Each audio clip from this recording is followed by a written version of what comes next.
Amici, ben trovati a tutti. Oggi ci troviamo nel comune di Roseto al Fattore. Il comune è denominato dei mulini d'acqua perché in passato caratteristico per la presenza dei mulini. Ci troviamo in provincia di Foggia, siamo sui Monti Dauni, è un borgo rientrante anche nella classifica dei borghi autentici d'Italia. Siete curiosi di scoprirlo? Andiamo!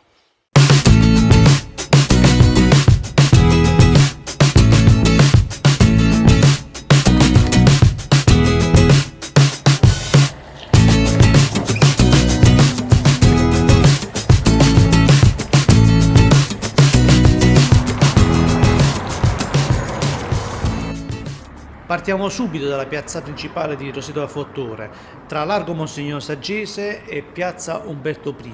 Potrete notare subito questo magnifico arco, il torrione del Palazzo Marchesale, e adesso ci inoltreremo all'interno di questo arco per scoprire il cuore del borgo di Roseto. Ci stiamo inoltrando all'interno dell'Arco della Terra, antica porta d'ingresso a borgo, l'unica sopravvissuta tra gli accessi alla cittadella medievale, e presenta questo magnifico spettacolo che vedete della chiesa madre. Amici, dopo aver mostrato la parte della piazza centrale del borgo di Roseto, adesso vi mostro la parte del borgo che sta all'interno di quest'arco, una parte molto caratteristica e molto ben curata. Adesso vi mostro. Ed ecco a voi la chiesa madre, la chiesa di Santa Maria Assunta, costruita nel 1507 dal feudatario Bartolomeo III di Capua, sulle rovine di un edificio di culto già esistente. Adesso, mentre ci inoltriamo nel borgo e vedete qualche altro particolare di questa magnifica chiesa di Santa Maria Assunta, volevo raccontarvi un particolare. La balaustra d'ingresso che avete visto precedentemente alla chiesa ha dei pannelli realizzati con la tipica pietra di Roseto, che ha le tonalità grigio-verdastri e sono opera degli scappellini del luogo.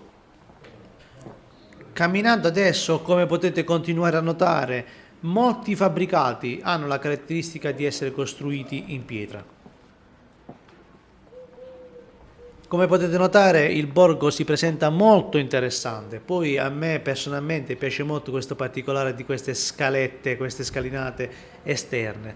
Dovete sapere che comunque a Roseto è la natura detta legge, perché conserva un ambiente di elevato pregio sia per la diversità biologica che paesaggistica, testimoniata anche dalla presenza del lupo. E dopo ci inoltreremo verso l'area dei mulini d'acqua per farvi vedere il perché la natura è padrona. Vedete che bello questo particolare di questa piccola viuzza. Adesso ci inoltriamo fino in fondo mentre vi do alcuni dettagli su Roseto.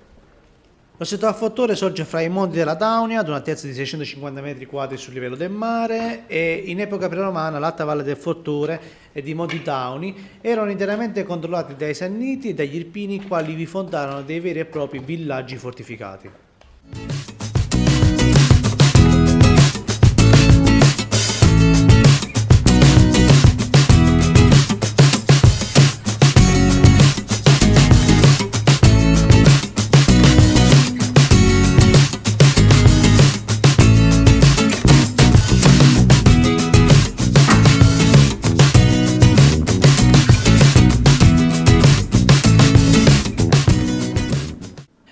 Questa è la chiesa di San Nicola, che con il suo confondibile campanile viene denominata anche la chiesa dei morti e fu adibita al luogo di sepoltura fino al 1837.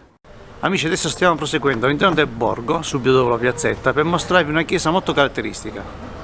Adesso vi mostro. Perché è caratteristica questa chiesa? Questa innanzitutto è la chiesa di Santa Maria Lauretana. È caratteristica per la bellezza della meridiana che sovrasta il portale d'ingresso. Una chiesa, a mio parere, davvero molto semplice e bella.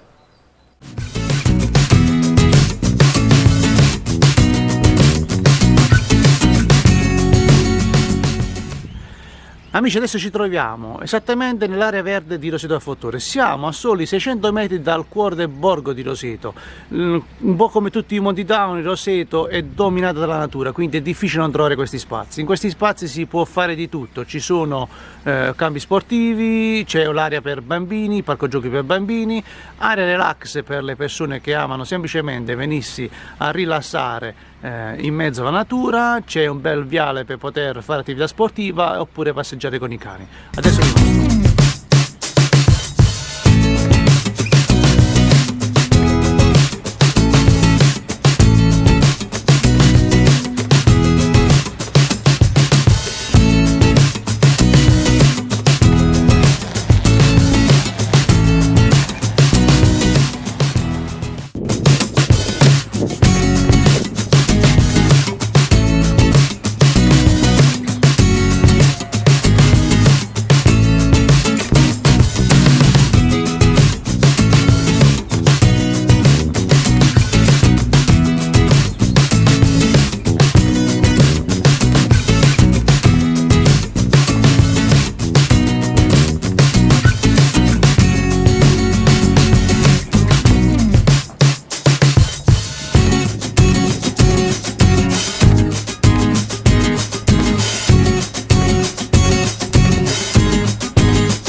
Amici, dopo avervi mostrato i due archi spettacolari con le stradine in salita che portavano all'interno del borgo, adesso vi mostro la chicca di Roseto del Fattore, una chicca che in estate viene molto utilizzata soprattutto per sagre, eventi e manifestazioni.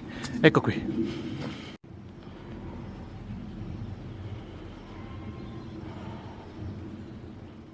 Mi faccio anche questa salita perché ci tengo a mostrarvelo dall'alto, lo scenario che si presenta durante le manifestazioni.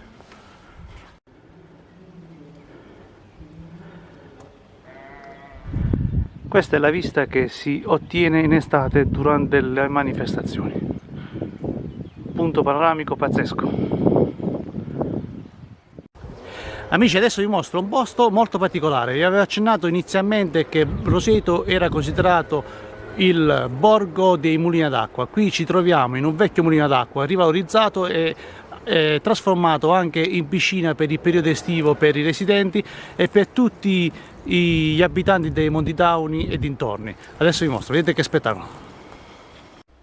Partiamo da quest'area. Questa è un'area verde, un'area picnic dove ci si intrattiene con le famiglie per il pranzo. Sotto vedete ci sono le piscine, non le guardate adesso perché abbiamo appena terminato una stagione invernale, siamo appena entrati in primavera, quindi si sta provvedendo adesso alla risistemazione e alla pulizia, dove durante il periodo estivo affluiscono sia i residenti che i turisti, oltre agli abitanti delle zone circostanti.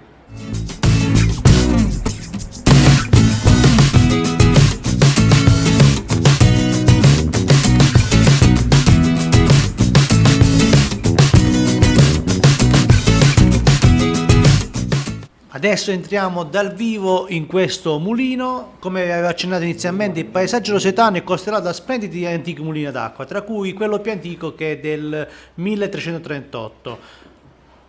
Guardate che bello, ancora intatto, tutto molto affascinante.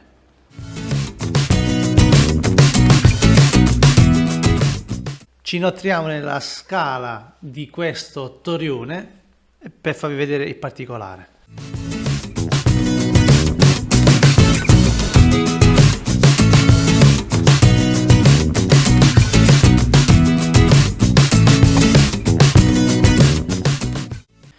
Amici, la visita a borgo di Roseto al Fattore si ferma qui. Se vi fa piacere seguite i miei canali social. Ci vediamo al prossimo racconto dei viaggi di Mario Whitehead.